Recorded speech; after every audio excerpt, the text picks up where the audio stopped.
Ndabanamukije mwese nshuti banywanyi bacu mukunda kandi mugakurikira amakuru n'ibiganiro dutambutsa kuri chaîne yanyu Mwirudende ya Isange TV, chaîne ibashikiriza amakuru ndetse n'ibiganiro biba bigezweho kandi biba vyakorewe amatohoza mu rurimi rw'ikirundi. Reka subire mbahe ikaze amakuru yacu muri iki gitondo,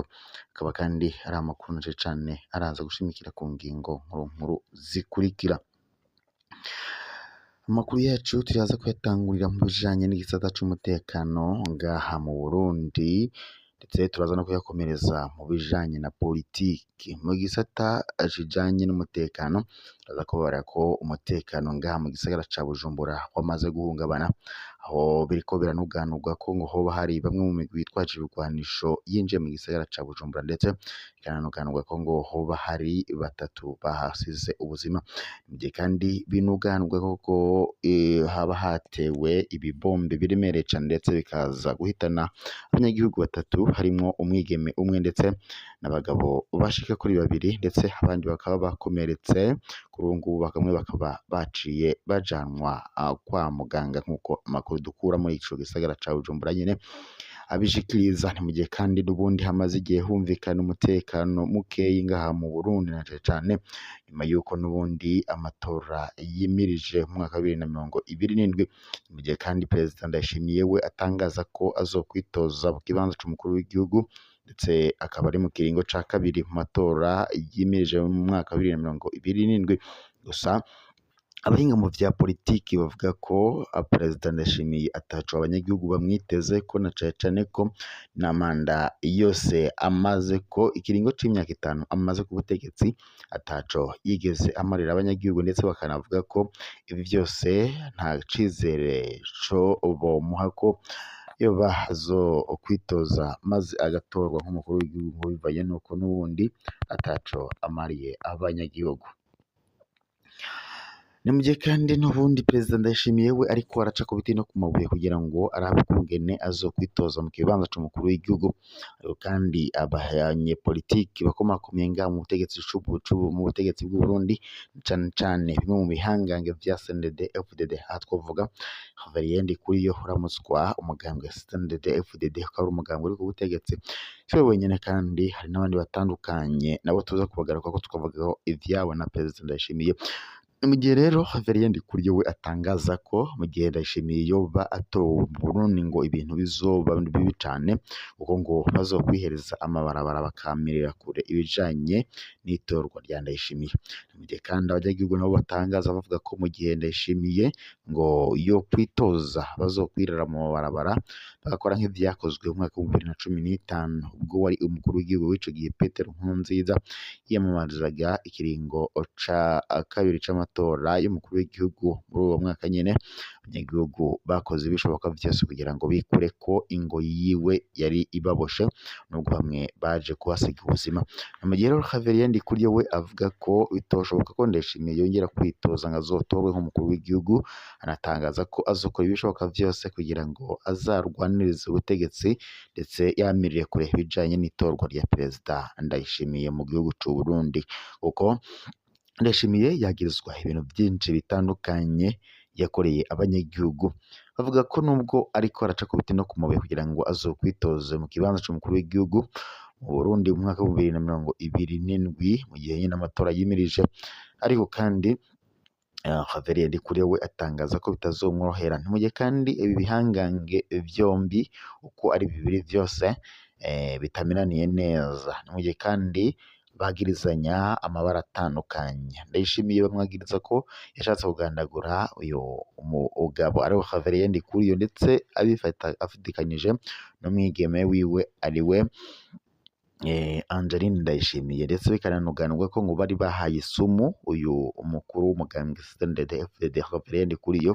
bashaka ko ahasiga ubuzima ariko Imana irakinga. Yaciye rero atangaza ko mu gihe nawe azoba agiye mu mwuka w'abazima ngo atazokwihangana kubona Ndayishimiye nawe ariko aritoza, ndetse akanatangaza ko atazomugirana agahengwe mu gihe azoba akiri muzima.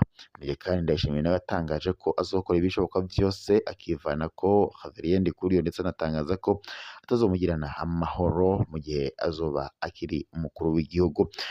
Si bo bonyine rero, mu bandi banyepolitike bakomakomeye ngaha mu Burundi nabo batangaza ko batazokwigera bihanganira itorwa rya Ndayishimiye, harimo wahoze ari umushikiranganji wa mbere wa leta y'u Burundi ariwe Ndakugarika. Uyu kandi nawe yaravuzwe mu bihe bitandukanye, ndetse anavuga ko nawe azokwifatikanya n'abandi bahinga muri politiki y'u Burundi bakagwaniriza ubutegetsi bashaka kwikura ko ingoyi ya Ndayishimiye. Mu gihe kandi kuri ubu ngubu uyu we ariko aramutswa inama nkenguzamateka, mu gihe kandi ni bimwe mu bihangange mu nama nshingamateka, ndetse ari navyo bigaragara muri conseil de sage vyateranye bikavuga ko Ndayishimiye adakwiriye kwitoza mu kiringo ca kabiri mu matora yimirije mu mwaka wa 2027. Mu gihe kandi abahinga mu vya politiki babona ko ubutegetsi bw'u Burundi burushe cane, ariko kandi ngo nta yindi mvo n'imvano ni imikorere y'umukuru w'igihugu ndetse n'abafatikanyije nawe kurongora u Burundi. Mu gihe kandi ukuriye igisirikare c'u Burundi nawe Prime Niyongabo yamaze kwifatikanya n'ibindi bihangange mu butegetsi bariko baragwaniriza hamwe kugira ngo bamirire kure ibijanye n'itorwa ry'umukuru w'igihugu c'u Burundi Evariste Ndayishimiye. Bamwagiriza kuba yaramaze gufata mu nda abanyagihugu, ndetse yamaze kubaboreza igufa n'ibindi bitandukanye. Ni mu gihe kandi mu Burundi havugwa ibibazo bitandukanye nk'ikena ry'igitoro rimaze imyaka yababa hafi 6 atanima ryaco iriko iragaragara mu Burundi. Mu gihe kandi imiduga ikomakomeye y'abategetsi b'u Burundi yo yama igendesha kandi ikabona ico gitoro, bakavuga ko rero Ndayishimiye adahiteka abanyagihugu batoyi, ahubwo ngo ibintu vyose vyamaze kuja mu maboko y'abategetsi bakomakomeye batanga uturoro dutandukanye, nko kubona umunyagihugu aja ku kazi n'amaguru gushika kuba yakoresha ibirometero bishika 5 canke 10 agenda n'amaguru, mu gihe kandi batangaza ko ngo yari kagenda n'amaguru ashobora gushika mu kazi yarushe cane, ndetse no gukora akazi ke bikaza kugorana. Naho mu yandi makuru kandi nk'uko twariko turabivuga, turiko turagaruka ku bijanye n'umutekano muke wariko uravugwa ngaha mu Burundi, cane mu gisagara ca Bujumbura, aho twavuga ku bijanye n'iterwa ry'igerenade cyangwa se ikibombe caciye gihitana abashika 3, harimo umwigeme umwe ndetse n'abagabo 2. Aba rero bakaba baciye bajanwa kwa muganga. Reka dukomereze amakuru yacu kandi n'ubundi mu yindi mihingo itandukanye mu Burundi, cane tugaruka ku bijanye n'umutekano mu ntara ya muri Butanyerera. Hariko haravugwa ko hoba hatowe ibiziga 2, bikaba rero binuganurwa ko boba bagandaguwe, ariko kandi bikanuganurwa ko boba bagandaguwe na bimwe mu bihangange vya CNDD-FDD irabandanya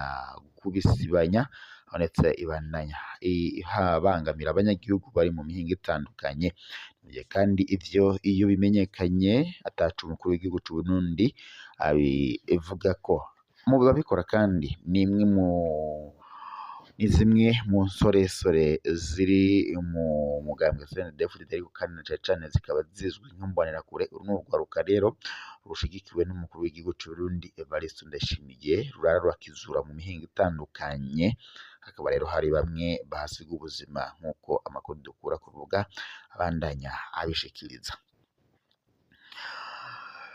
Twari tumaze imisi kandi twumva ibijanye n'inkuru y'uwari umushikiranganji w'ibimenyeshamakuru ngaha mu Burundi Bugaga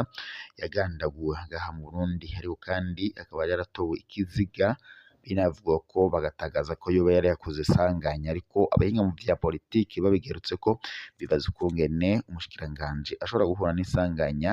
akabura ushobora kumenya ko iryo sanganya yarigize. Bakavuga ko rero ibi vyakozwe na bamwe mu CNDD-FDD bagira ngo bikize uyu umugabo, kuko mu Burundi kugandagura umuntu ataco bivuze babibona nk'ibisanzwe, ariko kandi ibi rero bikaba biteye umutima uhagaze abanyagihugu b'u Burundi, ndetse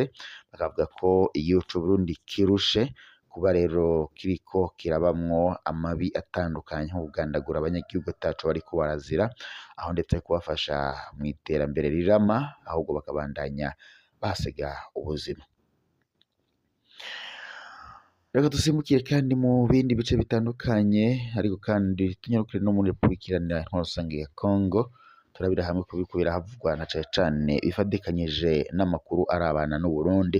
mu gihe ingabo z'u Burundi FDNB ziri muri Repubulika Iharanira Intwaro Rusange ya Kongo. Murabizi neza ko ngo zagiye kwifadikanya n'igisirikare ca leta ya Kongo guhangana n'imigwi itwaje ibigwanisho nka M23,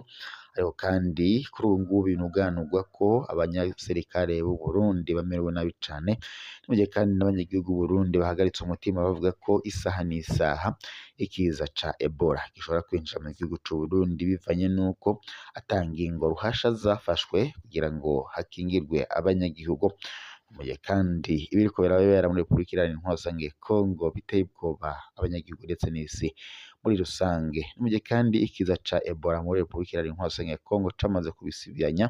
aho ndetse abanyagihugu bashika 1000 bamaze kugaragara ko bafise ico kiza, ndetse abatari bakeyi muri bo bakaba bamaze kuhasiga ubuzima,